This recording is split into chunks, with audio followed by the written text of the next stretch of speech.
Anna Malcharkowa, Grunt. Uspokojona myślą, że ma w domu cichą zgodę na wymykanie się, robiła to coraz częściej. Dopiero gdy zobaczyła zachmurzonego ojca, zrozumiała, że się myliła. Chwycił ją, wciągnął z powrotem do kuchni i uderzył pięścią w stół, aż podskoczyły garnki. Od dziś nie ruszysz się z domu ani na krok. I nie waż się mnie nie posłuchać. Pamiętaj, że taki biedak nie przekroczy tego progu. Jasne. Pasowałoby mu, żeby przyjść na gotowe.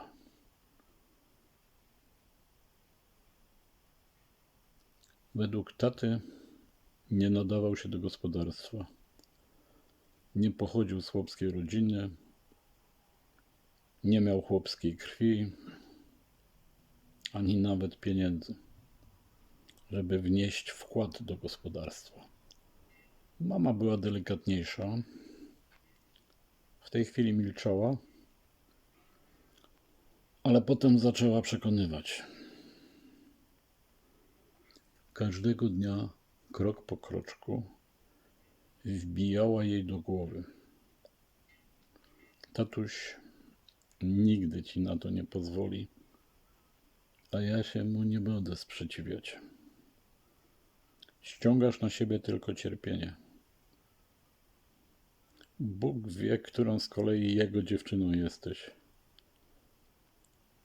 Tylko umila sobie czas. Tutaj ma ciebie, a tam inne. Znajdź sobie takiego, który zapewni ci dostatnią przyszłość. Alma nigdy nie miała odwagi sprzeciwić się rodzicom. Była od nich zależna, ale tym razem się odważyła. Przesadzacie, kocha tylko mnie, a ja nie chcę nikogo innego. Jeśli nie pozwolicie nam być razem, ucieknę. Mama wymierzyła jej policzek i zaczęła jej barwnie opisywać życie, które by ją czekało. Śmiało, wyjdź za niego. W chałupie jest ich pełno. Gdzie będziecie spać? Zakochanie będzie się ciebie trzymać do pierwszego dziecka. Po 5 przejdzie zupełnie. Twoje dzieci będą nosić na zmianę 1 parę butów, a ty będziesz musiała chować przed nimi chleb. Miłością się nie najesz.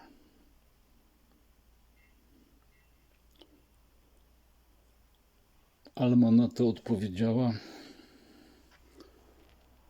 że widzą tylko mamonę. Anna Malcharkowa, Grunt.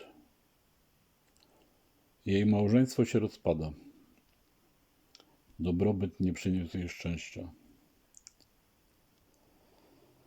To kara za to, co zrobiła, by go osiągnąć. Gdy nie mieli nic, mieli siebie nawzajem. Gdy mieli wszystko, tak naprawdę nie mieli nic. Powinna tolerować jego kryzys wieku średniego, nieprzemyślane biznesy i złe inwestycje. Zastawił w banku ich wspólny dom, a ona się na to zgodziła. Nie wiedziała, że otwiera drogę do piekła, wybrukowaną długami i komornikami. Edyta nie chce po niej iść. Ma gdzie wrócić. Nieruchomość mama przepisała jej jeszcze przed ślubem, jakby przewidywała, co może się stać. Ile razy w ciągu ostatnich miesięcy przypominała sobie jej słowa. Editko, nie sprzedawaj domu. Nie wiesz, kiedy będziesz go potrzebować. Dobrze zrobiła, że 5 lat temu nie dała się zmusić do podpisania umowy sprzedaży. Dzisiaj jest tylko o krok od zostania bezdomną. Zaczęli z wysokiego C, ale potem było już tylko gorzej. Mąż miał swój rozum, nie słuchał, gdy go przekonywała, żeby za bardzo nie ryzykował, że powinien dać dojść do głosu chłopskiemu rozumowi. Ale go nie miał. Tylko się śmiał, mówiąc, że da radę. Nie dał. Dobrego gospodarzenia trzeba się uczyć z pokolenia na pokolenie. Wiedziała to od mamy, a ona z kolei od babci Almy. Jej męża nikt tego nie nauczył. Wszystko by mu wybaczyła, ale nie zdradę.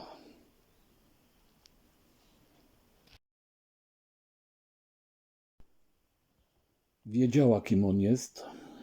Wiedziała też, że to on tatę posłał do kryminału.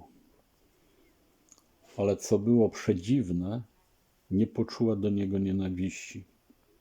Rozumiała, że wyrządził krzywdę, ale nijak to na nią nie wpływało. Sprawy dorosłych działy się gdzieś obok niej. Nie przejmowała się nimi. Alma przecież zawsze dbała o to, żeby dziewcząt te sprawy nie dotykały. Od tego wieczora przed zaduszkami już się nie spotkali. Byli z jednej wsi, ale jakoś się mijali. Aż dopiero zimą zauważyła go na dworcu w Opawie. Wsiadał do tego samego wagonu, w którym siedziała też ona. Słyszała, jak się z kimś żegna i idzie dalej. Teraz ją spostrzegł, zatrzymał się i przysiadł. Skąd jedziesz tak późno? Byłam się zapytać o pracę. Ta tymczasowa niedługo się kończy,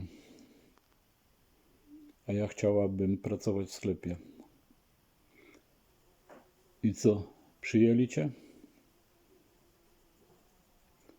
Uśmiech na jego twarzy był fałszywy, ale Hanie wydawał się miły i sympatyczny. Wzruszyła ramionami i patrzyła na niego niebieskimi oczami, które ponoć odziedziczyła po babci Johanie. Nie wiem, mam zapytać w przyszłym tygodniu. Podobno będą potrzebować dodatkowych rąk do pracy przed Bożym Narodzeniem. Wstawię się za tobą, żeby cię wzięli. Naprawdę pan by to zrobił? Pokiwał twierdząco głową. I bądźmy na ty. Aż tak stary to znowu nie jestem. Szukał czegoś w torbie i wyciągnął notes z długopisem. Muszę znać imię, datę urodzenia i adres. Ja teraz mieszkam jakby w Opawie, dodała nieśmiało.